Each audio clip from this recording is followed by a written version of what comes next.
Good evening again, and welcome to session 7 of email marketing. I can see 6 people in the room right now. There's Aditya, Ayush Jain, Heman Veera, Jennifer, and Kavish Khanna. We're not going to wait. We'll go to get started right now. I guess the others will come in a bit. I can see all of you have gotten quite busy on the group and you're exchanging your email addresses, which is great because today's session is going to be about database. We've already covered content and how to create the email on MailChimp. And in our last session, we looked at a number of different kinds of emails from various big companies, major companies, what they do, and all the different kinds of things they do on email. Today, we are going to consider database and what are all the things that you need to keep in mind with your database. What are all the things that you can do with your database as well. Okay, so is my screen visible and can all of you hear me clearly? Yeah, okay, that's great because I'm going to expand my screen any minute now, and after which I won't be able to see the chat window. I'll come back once the session is over and we go into the Q&A. So any questions that you have, make a note of them and we'll address them at 9:15 when the Q&A starts, okay? I'm going to give you the DV number again in case you don't have it. It's there in your emails as well, but just in case you face any issues with the audio or with the video, please call the DV number. I've shared it with you. It'll also appear on the top right hand corner of every slide. Okay, so are we good to go? Shall we get started? Okay, thank you, Kavish, Aditya. All right, I'm going to expand my screen so you can see it clearly. All right, great. Okay, so this is session 7. This is our second last session, really, and we've come a very long way. Today, we are going to talk about how to plan and manage a database. We'll talk through what a database is, how do you plan the customer's journey through your entire marketing communication, how that relates to database, and how your database can become a roadmap for your email marketing strategy. But first, this should not be your situation. All of you understand by now how email marketing is different from bulk mailing. In our next session, which will be our last session, I'll bring up the definition that I told you in the first session again. Email marketing is using email technology to conversation, build loyalty, and nurture engaged customers into loyal relationships, right? When you just buy an email database, you don't know them and they don't know you. And if you just buy an email database and start bombarding them with promotional emails, there's no real engagement. And there are lots of reasons why they won't convert. Many of those emails are probably not getting delivered. Even if they're getting delivered, you need to check whether they're getting opened. And if they're getting opened, whether people are clicking through on them or not. Now that we've seen each part of the process, you know exactly how to identify what could be going wrong with your strategy and how to improve and get better results from your email. Remember this, email marketing is not bulk mailing, mass mailing, it's not cold calling, it's definitely not spamming. It's the use of email communication to do all of these things. I hope this definition makes a lot more sense. Quick highlights: conversations are two-way. Conversations involve two or more parties. In this case, you, as the sender of emails, are one party, and the recipients are the other party. And conversations have to be two-way, which means if you're not thinking about what the end recipient is feeling and how they're responding, then you're not really doing email marketing right. If you truly want to be doing email marketing and getting all those wonderful results that we talked about in the orientation, you will need to follow this, which means listening to what their needs are and addressing those needs, because that is when you can build loyalty with them. And those who are already engaged, people who are already showing some interest in you, you can nurture them into being actual prospects, sales prospects for you. Because it all comes down to how much are you earning, right? Lead nurturing is a part of this, developing relationships with customers at every stage of the sales funnel. by listening to their needs and providing them with the information that they need. Through the last 2 weeks, we've looked at a lot of different kinds of emails, and we've seen how different human beings are really different. Every one of us, even in this webinar right now, we have requirements and needs from the world around us, and we respond in different ways. When you have a database of, let's say, 50,000 or even 10,000, how do you keep track of all of those? Now, automation that we looked at last week helps you address some of the basic things, like when the customer hits this button or when they take this action, they will see this email. But can we go a little beyond that and actually treat people as individuals? The answer is yes, and database is exactly that answer. This is a chart that is there in your notes. This chart shows the entire journey in marketing communication between a brand and the audiences. So let's start in the first step. This is your audience, and this is the brand. When you start right off the bat, they don't know anything about you. Maybe they don't even know you exist. So they are not in the market. You need to communicate with them in such a way that you catch their attention and get them to be curious about what you are all about. And for this step, which means you're trying to reach potentials and generate demand, remember permission marketing. So instead of bulk mailing everyone, try and understand who is likely to be interested. Even if you don't know this for a fact, who is likely to be interested in your particular offering. These are some of the digital methods that are really good in capturing their interest and attention. Industrial directories, public relations, display advertising, which is those ads that you see on the top and sides of websites that you visit, and social media, because it's a really great way to start conversations. All of these are, none of them are mass marketing, but they're still not as tailored and customized as some of the other technologies. These are a good way to reach out to a large-ish group of people and capture interest. Whoever is interested, get them back to increase engagement. Now, what happens when people see something that they're interested in? They're going to be curious and want more information, right? Which is how you've moved some of these people into this group, which is needing awareness and research, which means they have very specific queries and questions. One of the most common things that all of us who are digitally connected do when we want information about something is do a Google search, which means that if they know a little bit about you, maybe they've heard about you, they've seen you listed on some site, they saw a tweet, someone shared an update from your Facebook page, so they want to know what you're about, they're going to Google you. And when they Google you, you have to make sure that your properties appear up in their search results, which is why search engine optimization appears right here. The next term is pay-per-click.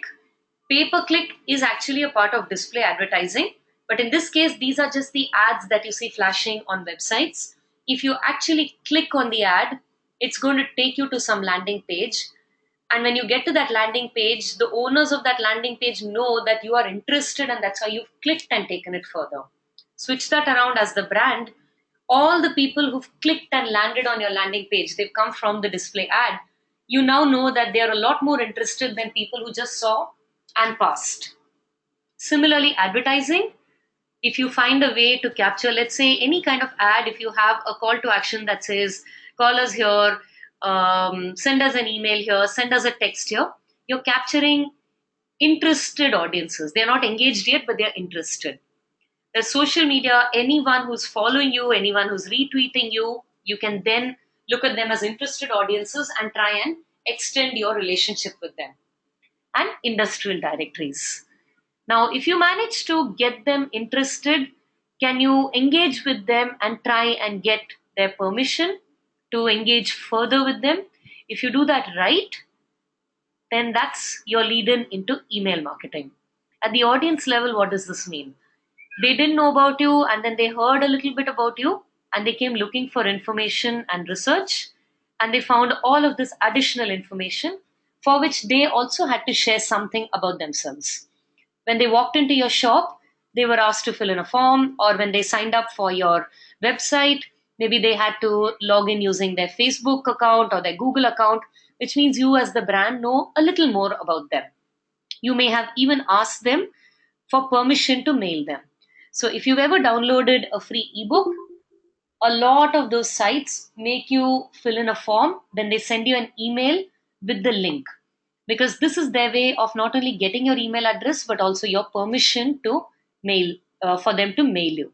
Secondly, any website that asks you to log in with your email address, set up an account with your email address, if you read the terms and conditions, fine print, if you actually go and read those terms and conditions, you'll see every time those contracts will have a condition that say we reserve the right to send you marketing emails. If you visit a website or an app that asks you to log in using your Facebook or your Google, once again those app permissions also will require you to say okay to receiving marketing communication. These are all the different ways in which marketers get permission from their audiences to send them marketing emails. Last week, I think there were a lot of questions about how do we get permissions. Now, you know, these are some of the many ways, ethical ways in which permissions are sought. You can always do what we did last time, create a sign up form on your website, which means anyone who's interested will themselves give you their email address and permission to mail them. At this stage, now they've found out some answers that they were looking for. Some of them will leave the site without ever wanting to engage with you, but some of them will want to know more, which means that they are now considering you seriously and they're comparing you with other products that they're currently using or that may be available in the market, your competitors. And at this stage is when you need to prove that you're better than the others. So you need to give them that information that they need at that point. If at this stage you start telling them how you're better than everyone else, that's going to come across as hard sell. But at this stage, if you tell them, because this is what they're looking for, prove that you as a brand are better than what I'm using currently or other competitors.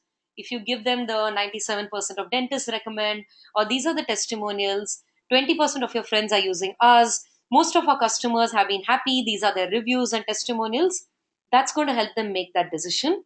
These are all the digital technologies that can help you address this need at this point. So there's email marketing, of course, lead nurturing, which is a combination of all of these, display advertising, and content marketing. Email marketing is actually a part of content marketing. And if you do your job right over here, you've proved that you're better than the others and you have addressed all their last minute doubts before they decide to take the leap. If you've done that well, then they're going to say, okay, done. I want to buy, I want to sign up.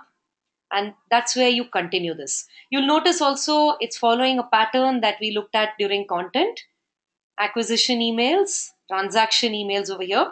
That's at the procurement stage. And you know how to engage them further, upsell, cross sell, make sure that they come back into your store, make sure that they refer other people, reward them for their loyalty so that again they're going to come back and use you again.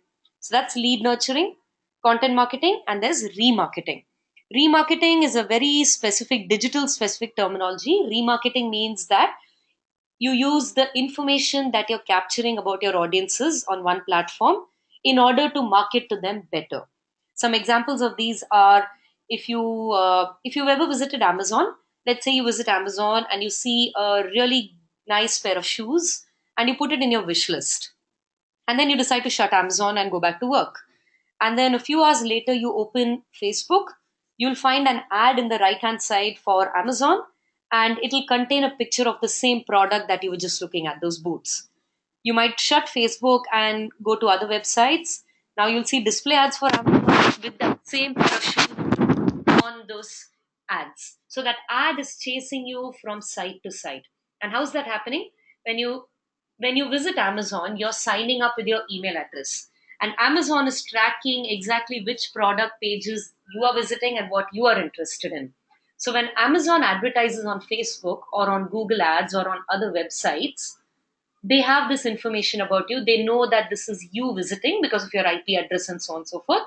So they want to show you products that you are interested in. Each of us will see different products depending on our interest. That's an example of remarketing. Specifically, when it comes to emails, if you've ever signed up for a Make My Trip or Clear Trip or any one of those uh, ticket booking sites, you might be on the site and researching trips in Goa. And while you're there, you'll get an email from hotels in Goa with their rate cards. How does that happen? These hotels have registered as clients to Make My Trip or Clear Trip, which in turn have your email address and permissions to be sending you marketing emails. And that the clients, that is these hotels, are then able to target you specifically because they know which pages on Make My Trip you're visiting. So they know that you're interested in Goa, so you're likely to be looking for a hotel. So they send it to you right then. And finally, at this stage, this is the procurement. At this stage, your audience is either won over, which means they decide to buy, or you lose them, which means they go with someone else, your competitor, and it may not always be possible for you to get them to change it. What if your product is something like a car? If they've decided to buy your competitor's car, they are not going to be in the market for a car immediately, not in the next 2 years at least. But that doesn't mean you lose touch with them. This is part of lead nurturing because this is a lot of effort to bring the audience till this stage. And it's going to take equal effort to bring new people here. So you don't want to lose this relationship. This is where the reminder emails come in very, very handy because you need to stay in touch with them and keep engaging with them in different other ways. And these are all the different ways in which you can engage with them. I'm going to just come back to the chat window for a minute. And okay, great. All right, so everyone with me so far?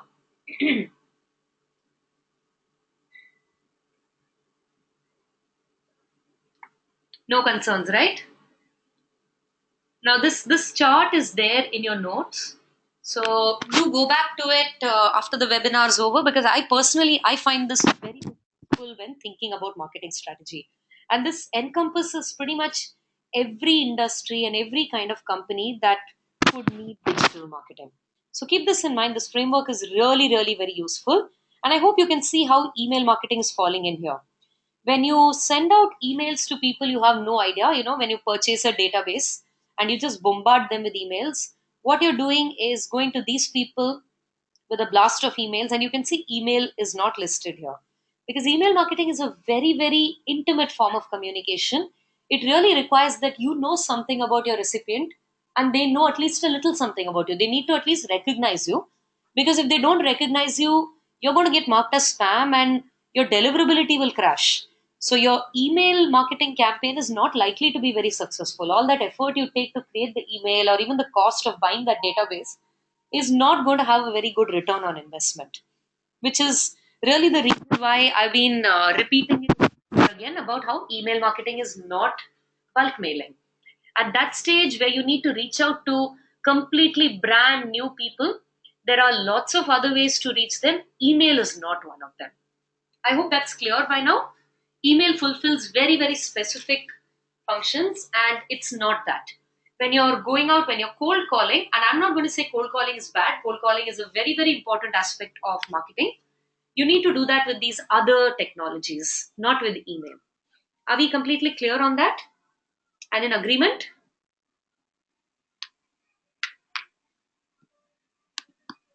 Okay, very quickly, I can see a lot more people have come in. So there are 12 people: Aditya, Anirban, Ayush, Debarati, Heman Veera, Jennifer, Karan Kaushik, Kavish, Manoj, Radhika, and Vidya.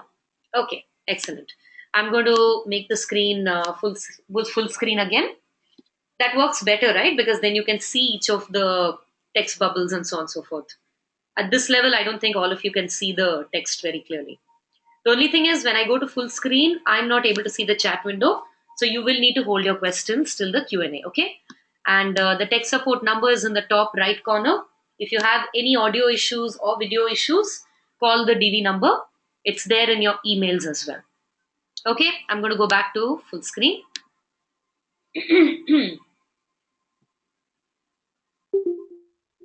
So let's think about this entire, oops, sorry about that. This entire journey that you're taking the customer on, the audience on. Your target market of, let's say, 1 lakh people, each of them will go at this at a different pace. There'll be people who will jump straight from this. They'll see an ad, jump to your website, immediately sign up, like it so much, and they'll get here and they will sign up for your emailer and say, I want to buy. And then there'll be others who will be stuck on this for a really long time, or even at this stage for a really long time. You cannot rush them because different people move at different paces and they make their decisions in different ways. If you push them, then they're going to feel rushed and they're going to leave you and unsubscribe, quit, and they'll just go to the competitor who's likely to be more understanding. But this means a lot of effort on your part to try and understand each and every customer's needs, right? Which is why we've got strategy. And strategy is something you build before you start firing off emails or whatever is the action. Strategy starts with a plan. And plan always mean you need to know where you're going. You need to know where you're going in order to map out the route better and then think about what car am I going to take? How much fuel is it going to take? Should I carry food or not? Will I need to stop on the way? And so on. We're going to do the same thing except for email strategy. It's not as simple as you just opt in people. Let's assume that you've got a database of people now. What are you going to do with them? Are you just going to start bombarding them? You've got your automation system set in place, but that's maybe 4 or 5 emails saying when a person hits subscribe on the newsletter, they will get this welcome email. When a person buys a product, then they're going to get a review email 5 days later, and they might get a promotion with different other products in the same category 10 days later. But what else? Other than that, here's how you start. Think about your customer's journey. Start by asking yourself, who are you reaching out to? So think about this. Through today's session, I want all of you to think about your own individual brands and companies that you represent. This is not an exercise, but it will be a lot better if you actually think tangibly rather than in a theoretical manner. So, whatever product or service you represent, think about who are the people you're reaching out to and what do you know about them currently. You may not know a lot, that's fine. Whatever little you know, you still need to track it and keep it handy because then you know what is not known about them. You can go and accordingly find out that. Think of it as a budgeting exercise, okay? On digital, information is your currency. The more information you have, the richer you are as a marketer. When you're sending out messages, you are investing in relationships. So this is a really fairly revolutionary thought, I think, because a lot of traditional marketers are used to thinking, I need to keep talking about my brand. I need brand recall. I need to keep pushing my brand at people. Every single piece of content that you put out on digital and everything you do on digital is content, whether it's an ad or a newsletter or an emailer, every single one of those things that you put out, you are spending information about yourself, which means you need to think of it like if you were spending money, you would always want a return on it.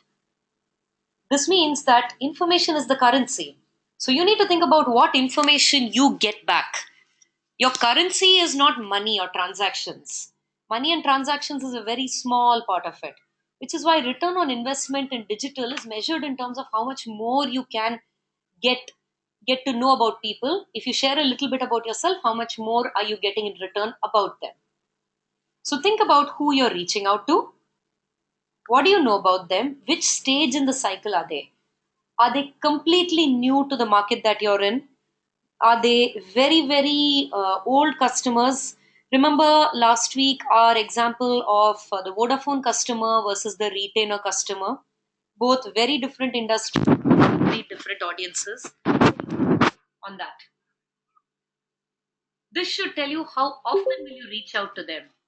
If you're a Vodafone or an industry like that, you really shouldn't be reaching out to them every 3 days because that's going to get annoying. They already know about you and you have nothing new to tell them. There's very little new to tell them. If you keep hitting them with emails every 3 days, they're going to get very tired and they're going to mark you as spam. On the other hand, if you're a completely new to world product, your audiences will need you to handhold them, something like retainers. You cannot afford to mail them only once a month in that case because they will have forgotten about you next month. So think about, and those two are extremes at either end. Most likely, whatever industry you're in will fall somewhere in between, so you figure it out. How often do you think you want to reach out to them? One way to make this a little easier when you're planning, try and think of in 3 months how often, or 6 months maybe, depending on your on your product's life cycle. In 6 months, how often do you think it is feasible to reach out to them in such a way that they don't forget you, but also they don't consider you very spammy? What do you need to say to them? That chart I showed you last time tells you exactly that. Do you need to tell them stories and secrets? Do you need to advise them on the solution to a problem? Or do you just need to give them products and promotions? Do you need to give them testimonials to show how you're better than everyone? Last time's chart, as well as this time the customer journey chart that I showed you through 2 slides ago, should help you with this. What do you want them to do next? Remember 2 weeks back that exercise we did? What is the objective of your email? In the same manner, try and think about what is the larger objective of your entire email campaign in 6 months. What are the things that you want to do? Do you want to make your brand more visible? Or do you want the people who are currently interested but they are buying your product and their competitors' product, you want to make them more loyal to you? Or maybe it's a very, very old relationship. You want to upsell to them and increase their interest with other products. Be very specific in what you need from this, and accordingly, the individual objectives for each email will come into place a lot more clearly. What are your alternate plans? Any kind of plan that you make, it's always a good idea to make alternate plans, because you might plan that I'm going to invite them to a big event and I'm going to do this massive launch. And everyone who comes to that launch, I'm then going to send them a feedback form. And then from that feedback form, depending on their feedback, I'm going to send them a newsletter or a blog post or any one of those things. Now, what happens if not enough people come to that event? Your base size is going to be very small. Or what happens if they come to the event but they don't want to leave feedback? So think about what are all the things that can go wrong with your plan and how you can patch it up with alternate plans.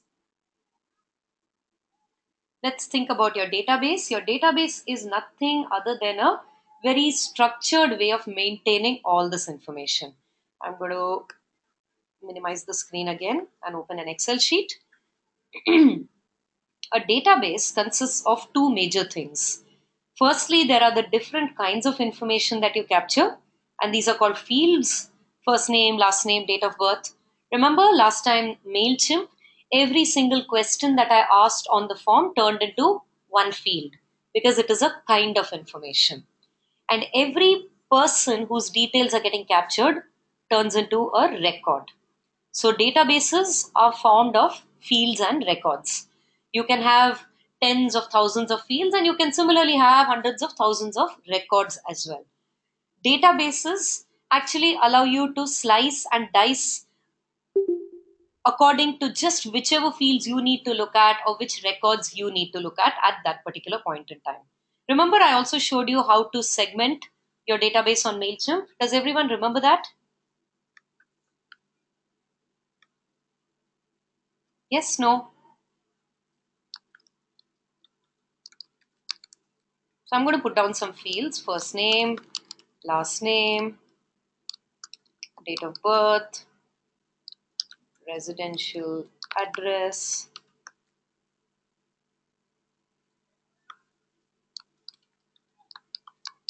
job designation, employer's name. Okay, so these are some fields I've put down. That's 6 fields that I've put down. And I'm going to keep trying to capture information on these fields through different ways. If I have people coming to my website and I ask them to log in using their LinkedIn account, am I capturing some information then? Right?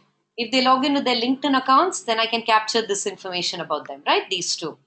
If they log in with their Facebook accounts, I can capture these three things at least. Lots of ways, and additional things I can have them fill in sign up forms. So a database is really more than just a list of email addresses. It's a picture of your customer, because when you look at this level of information about your customer, then you know that you can target them a little better. You understand them a little better. If you have a list of designations of everyone in your database, you understand them a little better, right? Because now you know whether the majority of people that you're talking to, are they employed or unemployed? If they are employed, do they work for an office? Are they independent professionals like doctors, lawyers? Do they work for large companies like MNCs, or do they work for startups or mid-sized companies? And each of those tells you a little something about your audience. So plan your database. What data do you already have? So let's assume these are data points that I've already captured. Okay, these are fields I've already captured. What can I interpret from this? Is there anything that I can interpret? And keep in mind that data means hard facts. Okay, no guessing. So is there anything I can interpret from any of this? I'm going to color all of this in green because this is information, this is data that I already have captured. Now let's put this in yellow, which is data that I'm interpreting from this. What can I interpret from any of this? Is there anything I can interpret from a person's date of birth?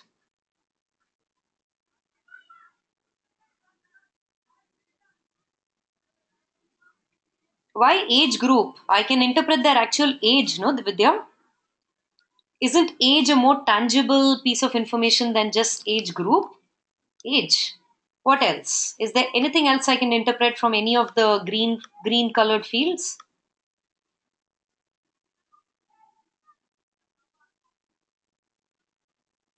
Surname is already there. That's last name. I already have that.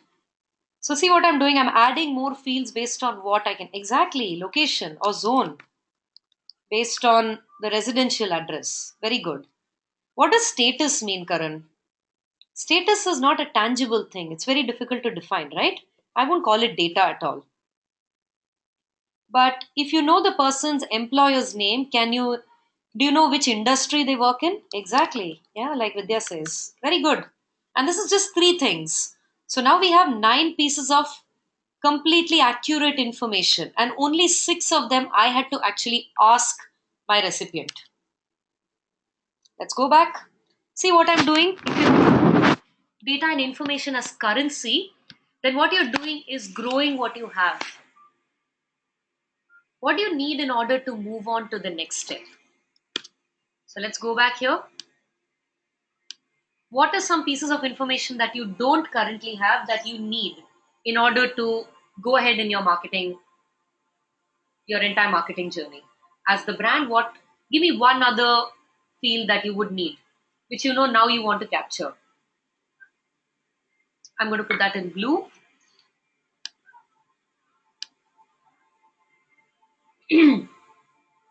Is this enough for you? You know that you can sell now based on just these nine pieces of information?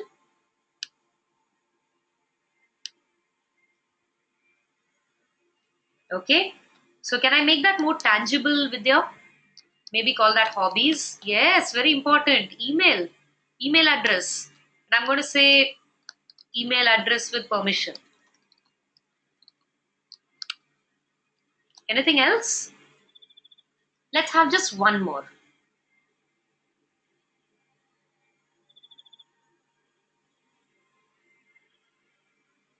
Gender. Very good. I didn't think to capture that, so yes. How about whether they are currently using the product, what product they're currently using in this industry? Isn't that something that will help you market to them better?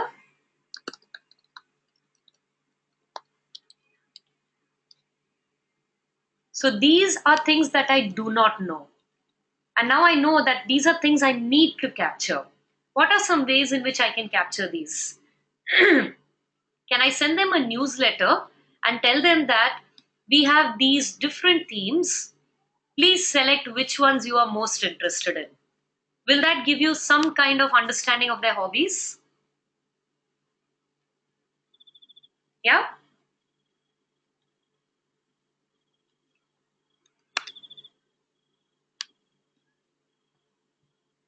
What new data can you get from each step? We looked at MailChimp's reports last week. What new information can you get from that? If you send them an email that has three buttons or three links, depending on which one they click, maybe that's something that will tell you about them. Yeah? Are you all with me?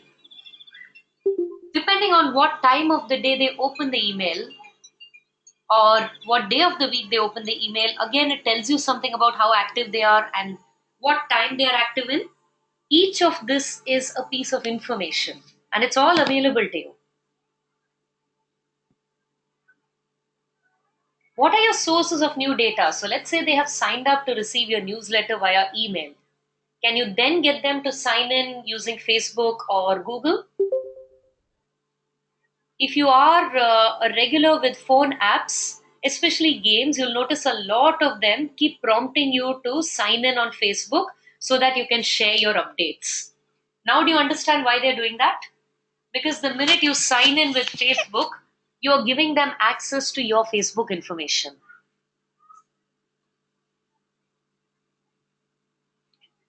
These are some other ways in which you can capture information about your audiences. What kind of content are they consuming? Your own content. Which parts of your websites are they visiting frequently? Which links are they clicking on? If you have a sales team or a business development person, talk to them and ask them, what do people usually have concerns about? What time of the day are they more receptive? Anyone who's customer facing tends to be very, very knowledgeable about these things. Any industry, across any industry, salespeople are the most important resource when it comes to knowing about your customers. And now we start to populate the database. So this is just the framework of fields that we've laid out, and you can keep adding more and more fields. What are the ways in which we populate the database? We can import any existing information that we have. Think about your own Google database, your own personal account. If you have a Gmail account, then your Google database contains email addresses of everyone that you mail frequently and their name. If they are all on Google themselves, then you have access to a lot more information in your database. If you have an Android phone, then you're constantly adding to that same database when you put in phone numbers. If you use an Android phone and you also have a Facebook app or a LinkedIn app, you might have actually told the Facebook and LinkedIn apps that they could share that information with Google and vice versa, which means that your database in all three places contains information about the others. In our next session, in our last session, I'll also show you how to extract this database, by the way. So you already are sitting on repositories of information in different places. You just have to find ways to extract all of them and import it into your email marketing tool. You can get new people to sign up with their own information. You can update existing information. When you add a new contact to your smartphone, what does it ask you? It asks you whether you want to create a new contact or update an existing, right? Yes or no? Because imagine if I have a database of, let's say, 20,000 people, I have their name, date of birth, address, and so on and so forth. And now, 1 year later, I'm starting to collect their phone numbers. I have 10,000 people in this. Now, if those additional 10,000 phone numbers get added, they will become new records. So it'll seem as if my database is 20,000 people.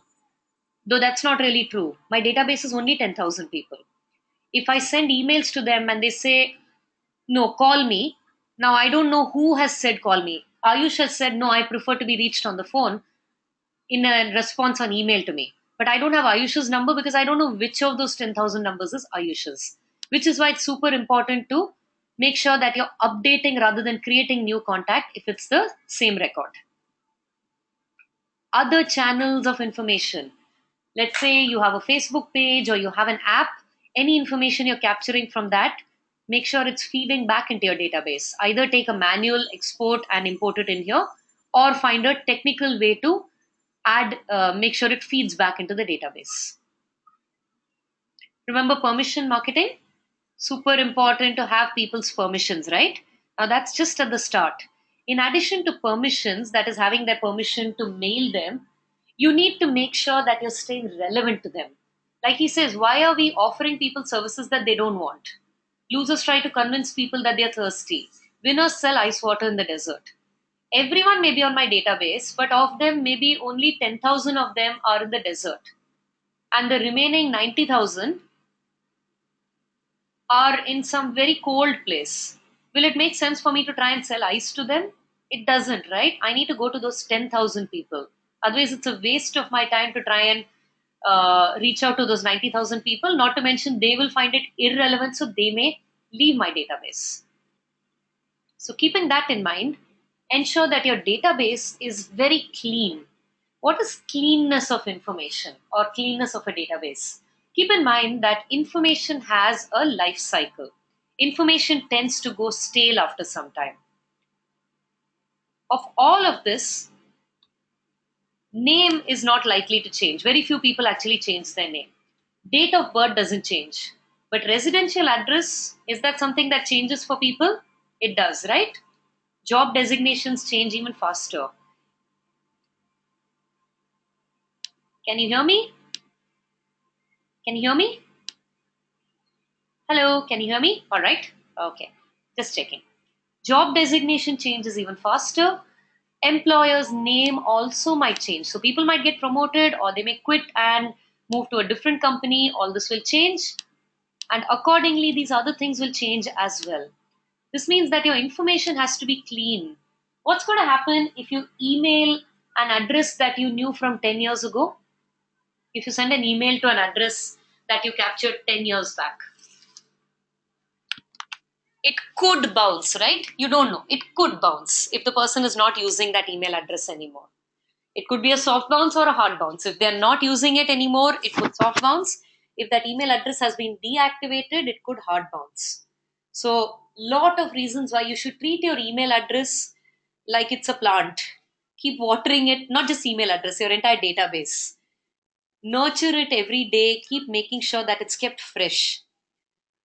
So, some things that you can do: confirm the people who are active. Just because someone has signed up to receive your email, someone has given you their email address, doesn't mean they are active in it. So, when you sign up to receive a free email, or even when you sign up for something like a MailChimp account, why do they send you a verification email? Because a lot of people otherwise just put in things like abc at xyz.com, which are not real email addresses. But if you put in a real email address and they tell you you have to go to your mailbox, open the email, and click on it, that means they're forcing you to verify that your email address is correct. This is not a verification for you, this is a verification of you for them. We understand that?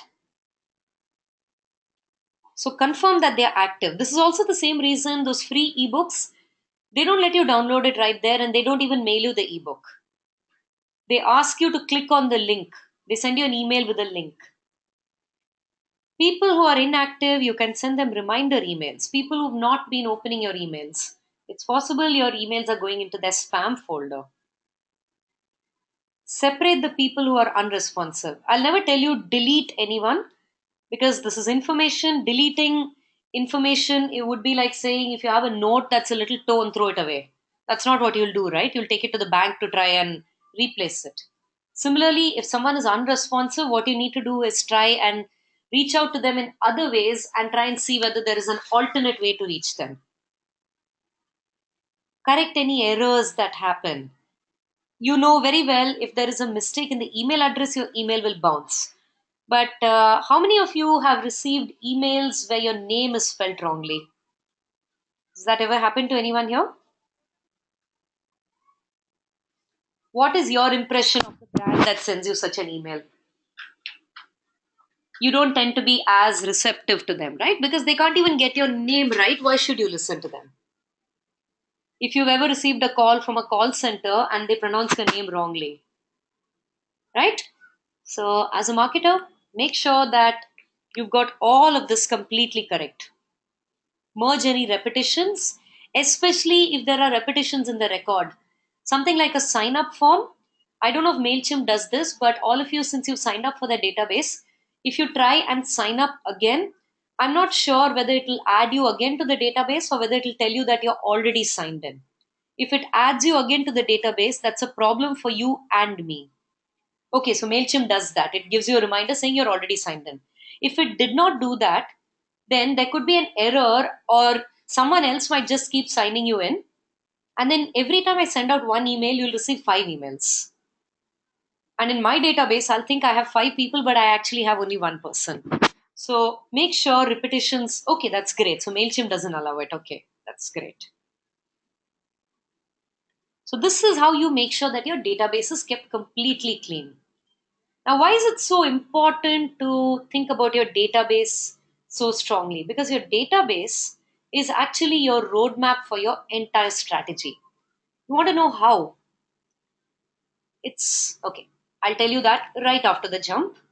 So, watch this video and come back and tell me when you're done. Okay? QXMG.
Okay, is everyone done?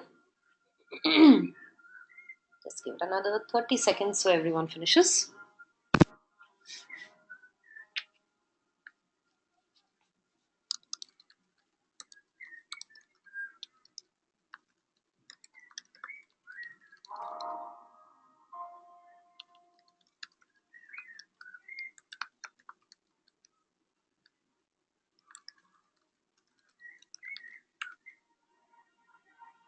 Done? Shall we go ahead?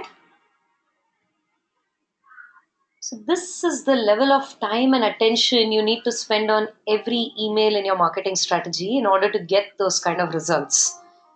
How do you do that when you've got a database of 50,000, 30,000, and so on and so forth? You can use a technique called buyer persona. Buyer persona is a thinking tool, and this is something that has applications across marketing functions, not just email marketing. Is everyone back, by the way? I think some people are still watching the video. Can you just confirm with a yes or just a Y that everyone's back?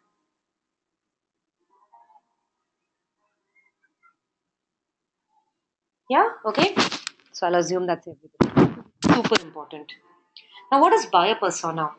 When you've got a large database, let's say 10,000. Even 10,000 is a pretty big number. 10,000 people is a lot of very, very different kinds of people. You may not be able to spend time understanding each of those 10,000 individually and trying to figure out what their needs are. But it's a lot easier if you break them down into age groups or into genders or into zones, right?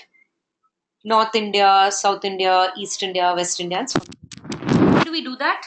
Because then we are making it slightly more manageable groups. And the assumption is that people in the age group of 18 to 25 have some similarities, and they're different from people in the age group of 26 to 40, for example. Right? That's the assumption when we break larger groups down into smaller groups like this. Or if you say genders, men and women, then maybe the assumption is that they are a little different, they behave a little differently, and most women behave a certain way, most men behave a certain way. Buyer persona is based on exactly this premise. A buyer persona is a semi fictional representation of your ideal customer. Let's think about this. For your specific product, who is your ideal customer? Don't say anyone who buys you. Anyone who buys your product is just a customer. Out of those, if a genie came out of a lamp and said, what is your perfect, your dream kind of customer? There might be two or three different kinds of such groups of people, which means that you can create different buyer personae, multiple buyer personae for the same product. So, how do you create buyer persona? Buyer persona is nothing but a thought construct. So, let's say you got 10,000, a database of 10,000 people. Okay, so I'm going to write that down. Actually, let me put it in the Excel sheet. Let's go back here. So, let's say I have a total of 10,000 people. Of these, I have one group that has certain behaviors. So all out of these, let's say my ideal customers come in three different types. I'm going to make them into three different types. So group 1, there are maybe 3,000 in my database who are like that. Group 2, there are 4,500 people in my database who are like that. And group 3, that leaves the remaining 2,500 who are like that. Does that come to 10,000? Yeah, it does. So what am I doing? I'm segmenting it into three different groups. Now, what are each of these groups? These groups, I'm going to create a specific representation for each group. 3,000 people. How do I address 3,000 people? Or even let's take the smallest number. 2,500 is still a really large number. So there is something that everyone in this 2,500 has in common. And based on that, I'm going to create a fictitious character. This person does not actually exist, a fictitious character who represents all these 2,500. And that is called my buyer persona. So a buyer persona is a semi fictitious representation of your ideal customer based on some things. Industry wisdom. What do you already know about your ideal audience based on just the fact that you are in that industry? If you sell cars, that then you know that your ideal audience anyway has to be over 18. You cannot be targeting 16-year-olds because 16-year-olds are not allowed to legally drive in India. 18 is the driving age, right? And that's just the first bit. There's a lot more that you already know about your ideal customer because you are in that industry. Currently known facts. Maybe people in the age group of 20 to 29 are the biggest users of your product for some reason, whatever is that reason. That's a currently known fact. And beyond that, a guesstimate.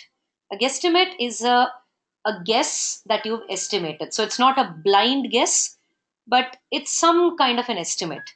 Let's take an example like, let's say, an iPhone. Who do you think is an ideal customer for an iPhone in India?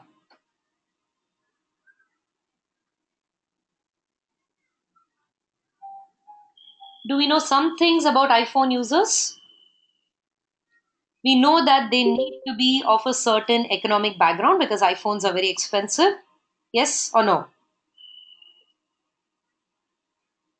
We also know that iPhones take really great pictures. So, okay, Anirban, if someone already owns an iPhone, then are they still your ideal customer?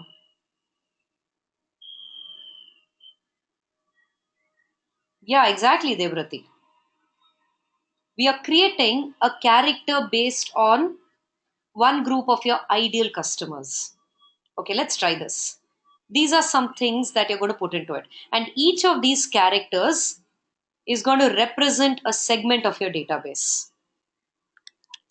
Each of these is a segment, right? 3,000, 4,500, 2,500, and so on and so forth. Demographic information. Can you plot that? What is demographic information? Age, location, gender, income.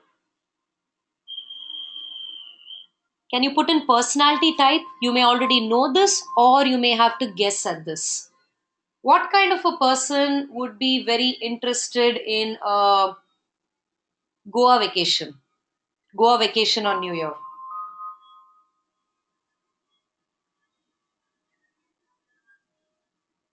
Would it be your great grandmother? No. And what kind of a person would be interested in traveling to Haridwar? Haridwar or Banaras? Very different kind of person from who's likely to be interested in Goa, right? This doesn't mean that your very religious grandmother may not want to go to Goa or that your cool friend does not want to go to Banaras, but on the whole. So this is a guesstimate.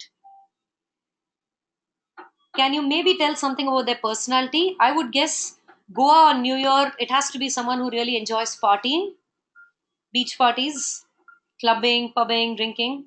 There's a personality type. Preferred media. What kind of what do they listen to? What do they watch? What do they read? What are their life goals and challenges? Think about them beyond just your product. These are human beings, and the better you understand them, the better your marketing efforts will be. What are their barriers in using your product? And what are their preferences of communication? Do they want to receive only phone calls? Are they the kind who say, WhatsApp me? I check WhatsApp all the time. So let's do a quick little activity, a very short activity, okay? I'm going to show you two biopersonae, very simple biopersonae. These are visual biopersonae, okay? Which means that there is a visual depiction. Whatever you interpret from it is what you interpret from it. Ready?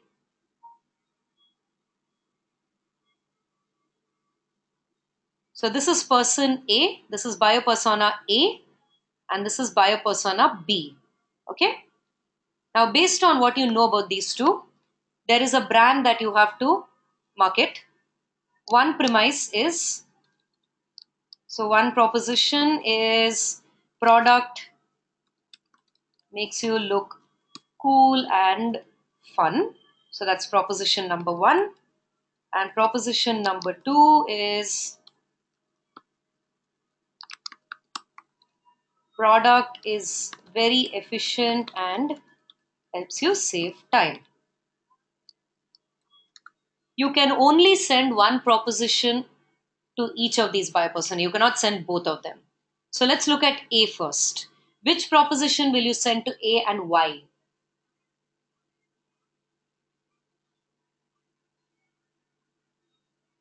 So A represents one segment of your database. So you need to tell me why also. If it's one, then why one? If it's two, then why two?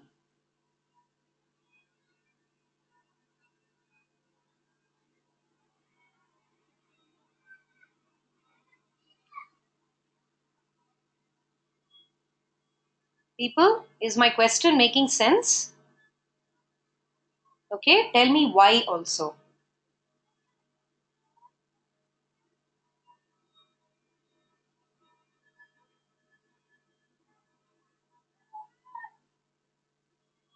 Hey guys, this is an activity. If you don't participate, I'll just move on. I just thought it'll be a lot more interesting if you do a little activity like this. Should I move on?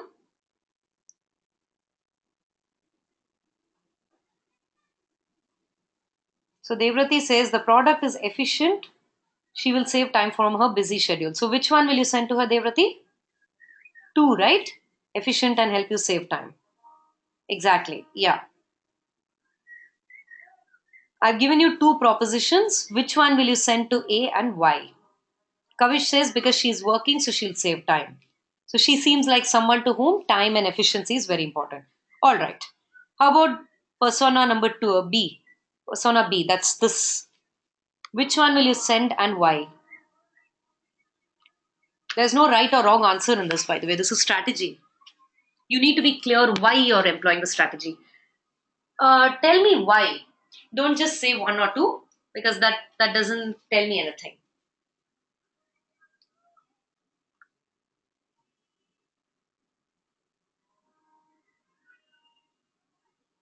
Okay, Anirban says B because engineer like B will receive one because engineer likes to be cool. Fun loving. His body language, exactly. He looks cool and stylish, right? He's smiling and his body language seems to indicate he wants to be seen as fun. Maybe B. Fair enough.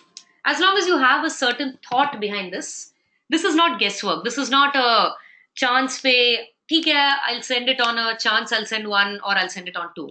There's a very specific thought behind this. Let's take this a step further.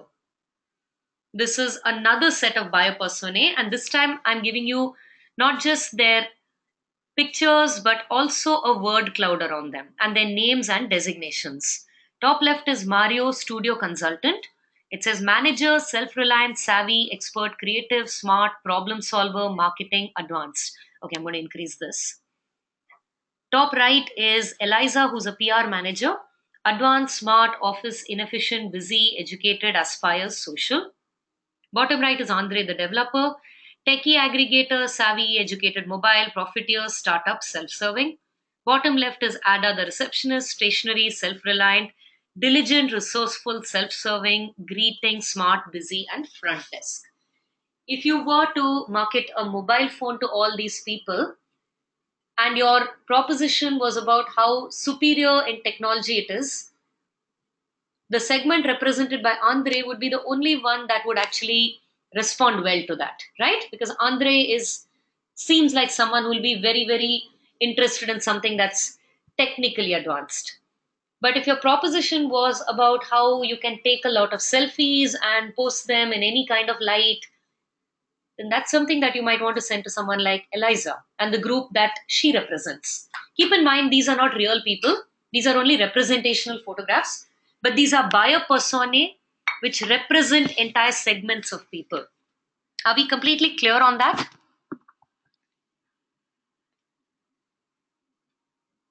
Yeah? Okay. Let's go even deeper into this. The more you can think of in terms of your buyer persona, the more detail you can create on your buyer persona. These are all fictitious characters. These are all actors whose photos have been taken for this, models. But this is a persona called Mario, a studio consultant who has a job like a studio consultant and has all these characteristics. You can vary your email communication to them, not just in terms of what you say to them, but in terms of frequency, when you send it, relevance to them, the tonality, which is how it sounds, and what your core proposition is. If you have some information about their professional background, that's also something that you can create buyer persona around. If I tell you about two people who are 25-year-old men working in Mumbai, you have some information about them. But if I tell you that one of them works for Facebook and one of them works as a cashier in State Bank of Mysore, it gives you a very different picture of both of them, right? They're both 25 years old, they're both men, and they're in Mumbai. But one works for Facebook as, let's say, as tech support, and one of them works for State Bank of Mysore as a cashier. Very, very different kind of people, very different needs. Now, this is a very detailed bio persona. I'm going to read out some of the highlights from it. This one is titled Socially Competitive Samantha. Name, gender, age, these details are given. Motivations, it says Samantha plays mobile games to pass time. and compete against friends, but not necessarily at the same time. When passing short periods of time, such as waiting in line, Samantha plays games where she competes against herself. In these scenarios, she opts for low commitment games where she uses strategy to advance. When passing long periods of time, such as work commute, she plays games where she competes against friends. Her favorite game is Bejeweled. Samantha enjoys the feeling of winning against her real world friends and goes to great lengths to maintain her dominance, including frequently purchasing coins. The only other in app purchases Samantha makes are to unlock levels when she's playing good single player games like SpongeBob's Dinner Rush. Samantha primarily downloads games that are recommended or currently being played by friends. Criteria for selecting games are free to download and play, ability to compete against friends, strategic thinking needed but not a time sink, so it's easy to play, advance, and pick back up. Frustrations with games are the cost it takes to download, too hard to advance, and when friends become unresponsive. In Samantha's words, I get so competitive when I play Bejeweled against my friends at work. I spend way too much money just so I can win. Of course, I don't tell my friends I spend anything. I like them thinking I'm naturally gifted. SpongeBob, the dinner rush is super addictive. When I have a few minutes to kill, like waiting in line for coffee in the morning, I try to beat a couple of levels. I love outsmarting games. I'll spend money to win. Now, this is all information relating to gaming because this is one of the bio personae created by a company called Indie Games, which is a gaming app company. Do we all know someone like this? Even if none of us knows Samantha herself. Do we all know someone like this? Okay, fine. Do most of us know someone like this since one of you said no?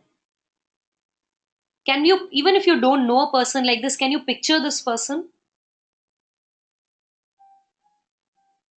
Yeah?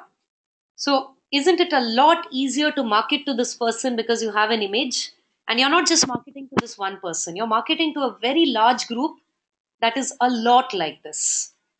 That is what biopersona stands for.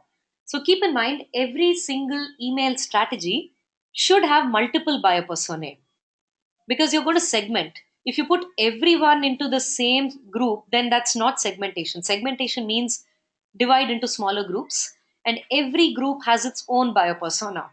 The biopersona have to be different from each other because if they are the same, then those groups may as well be merged and become one larger group, right? So you need to think about how they are different from each other.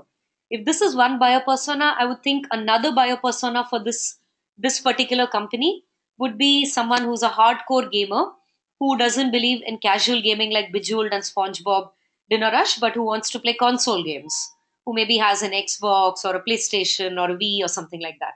One more biopersona would be someone who's really, really good at all these games and maybe really interested in more complex games but doesn't have the funds to or doesn't want to buy a console. So that kind of a person would play online games a lot more. That's three different groups of people, very, very different groups of people in the gaming industry. Here's one more, and this one again, I'm not going to read the whole thing, but just call out some highlights. This one is called Technical Decision Maker, a CIO developing IT strategy and a roadmap, leading technology team that evaluates tech options. Key attributes are 40 to 55 years old, masters in science, executive MBA, at least 15 years of experience in enterprise leadership roles. There's attitude, reputation, like visionary, decisive, so on and so forth. Pain points are identifying most promising technology, finding ways to make a measurable impact. These are this person's values, leadership, ability to see and convey the big picture, innovation, follows the latest trends, seeks proof of how others have applied new technologies. These are their internal influences, board of directors, CEO, CFO. Their information sources, these are the pieces of content they access. Peers, online search, Gartner, Forrester, Gartner CIO Leadership Forum, CIO Magazine, Fast Company Magazine. And content preferences are in depth white papers and podcasts. Again, a lot of detail helps you. The more detail there is, the better you can market to this group, right? This one I'm not going to read out. I'm just going to let you look through this. Take 30 seconds and look through the slide. This is there on in your notes as well.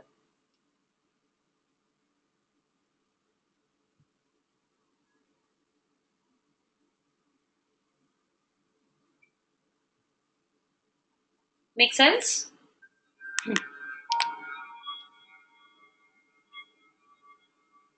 So while we're looking at this, I also want to tell you about a case study. I don't have any slides on this, but you can look it up. In the US, there is a company called Target. Target is a very popular and successful chain of retail stores, department stores. So they are like a Walmart or a Big Bazaar, only much much bigger, and they have not bigger than Walmart, much bigger than Big Bazaar. Multi-department. You can buy everything from kids' cycles to clothes to household products like ropes and plumbing, pipes, and things like that. They have multiple stores across the US, and Target did this. Target sent out a piece of communication to one section of its customers, of its loyal customers. It sent them it sent them actually promotional material about baby products, and it sent it to one particular segment. Now, the interesting thing was a lot of the women who received this message had not told their families that they were pregnant. So it became a little bit of a problem area because suddenly they received this message advertising baby products, and there is a person in the family who's pregnant, and the family doesn't know about it. In some cases, the women themselves did not know that they were pregnant. So, how did Target find out? And how did Target know to contact them? Any thoughts? Any ideas how this happened?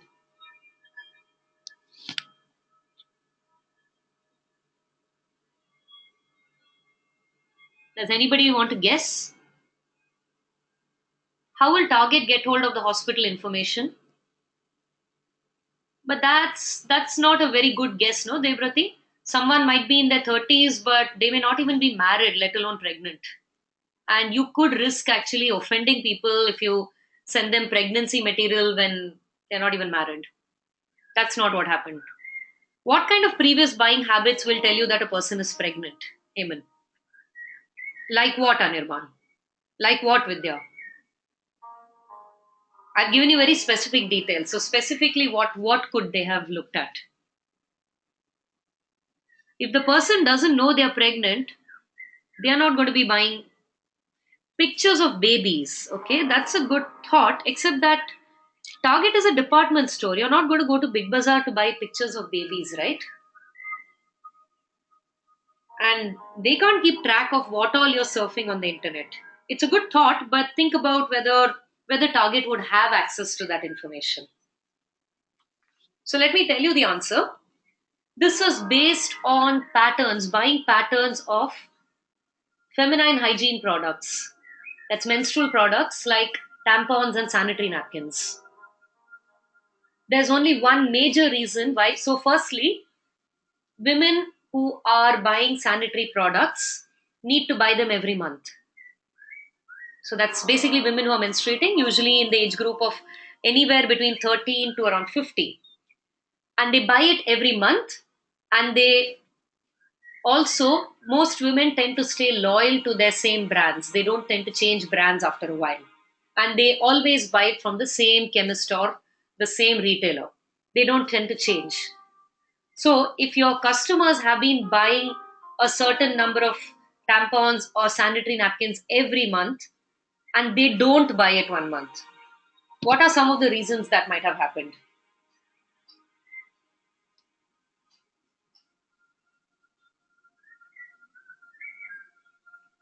When you buy something from even a big bazaar, aren't they capturing your information, Devrati? Exactly. The most common reasons, because when they bill, they're capturing information. This is, I told you, loyal customers, right? They might have had a loyalty program, which means it would get put on the card. The loyalty program knows your past purchases, it has your history of past purchases. Doesn't Amazon know all the purchases you've made from them so far? Right? So I'm going to give you 10 seconds to register this information because I think it's really a pretty interesting case.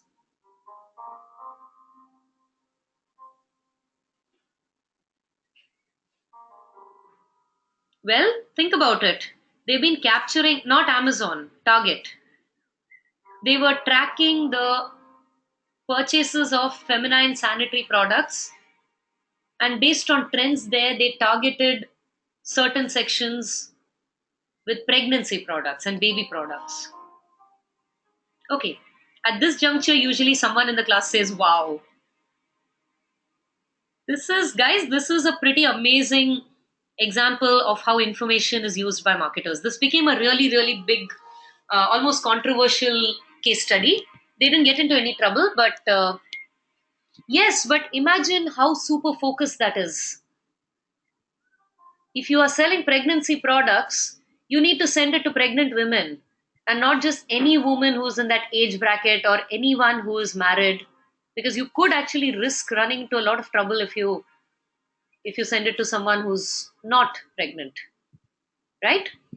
This is what biopersona can help you do. This level of understanding of your customers. Are we ready for feedback? After which I have a couple of more things to show you. Take a minute, leave feedback, and come back, please.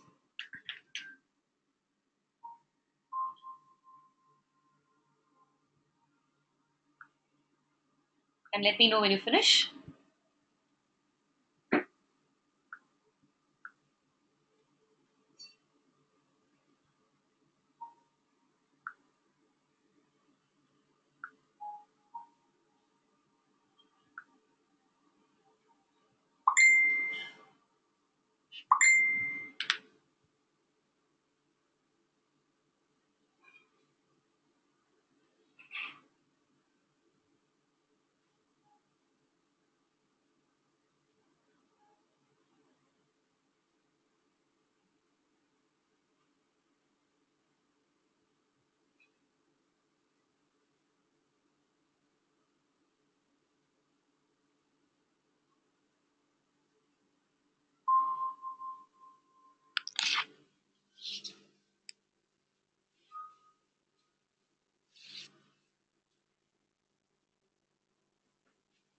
I don't really have that information about Target.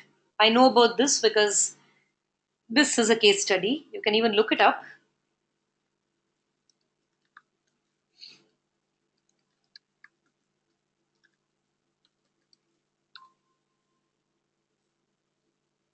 How Target figured out a teenage girl was pregnant before her. Here's one that you can read up later.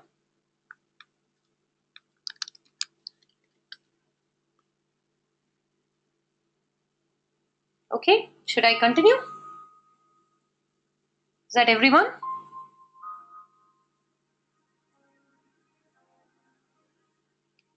Okay. Vidya, your coordinator will be sending you the links and the videos, and you can always go into the LMS and check them out as well, in addition to all the notes.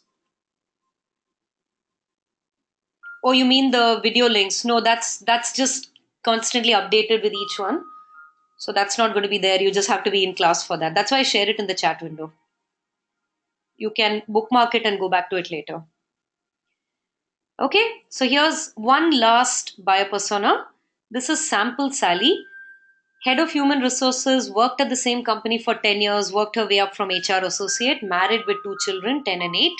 Demographic skews female, which means this group, this segment is represented mostly by women, but there will be some men as well. So don't go by the name Sally. This could very well be head of human resources, could be a man, but usually tends to be female.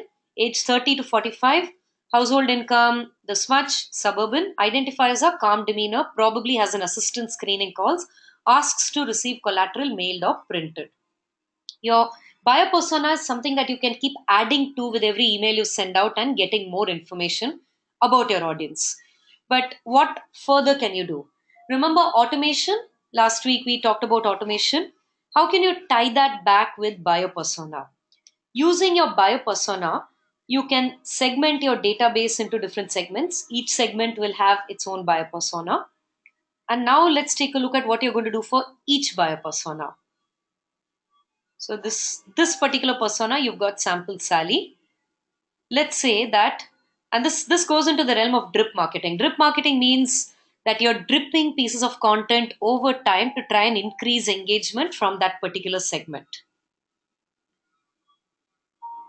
So I'm going to opt her in using, let's say, a case study, expose her to a case study, maybe talk about it on social media, and suggest that she read this case study because it will be of interest to her. And if she wants to read it, then she has to share her email address or maybe sign in with Facebook. Once I opt her in, I can then engage her further a week later saying, last week you downloaded our case study. We thought you might like to read this blog post authored by the CEO mentioned in that case study. So we are getting her to engage further. So the call to action will be visit blog. If she does that, then at the end of the blog post, we can say, for more news like this, subscribe to our newsletter. If she doesn't respond to this, we can send her, expose her further on messages saying, get more news like this daily. For more new information like this, subscribe to our newsletter. Additionally, if she comments on the blog, we could always direct her, so another action triggered email, to a white paper saying, download this free white paper released by the company that the CEO leads. Maybe a month later, if she's, depending on which newsletter she has read through and depending on what article she's been accessing, maybe retargeted saying that we have an audio podcast of one of those news items, a discussion between the three leaders in those industries, which came out as an interview in last month's newsletter. So, see what's happening here? We've pulled her into an entire network of our brand's content. By the time it gets to this, not only do we have her email address and permission, we are engaging with her on maybe a weekly basis, depending on her needs and her activities. Clear? This is a very, very simple example of how you can tie in automation to your buyer persona. And that brings us to the end of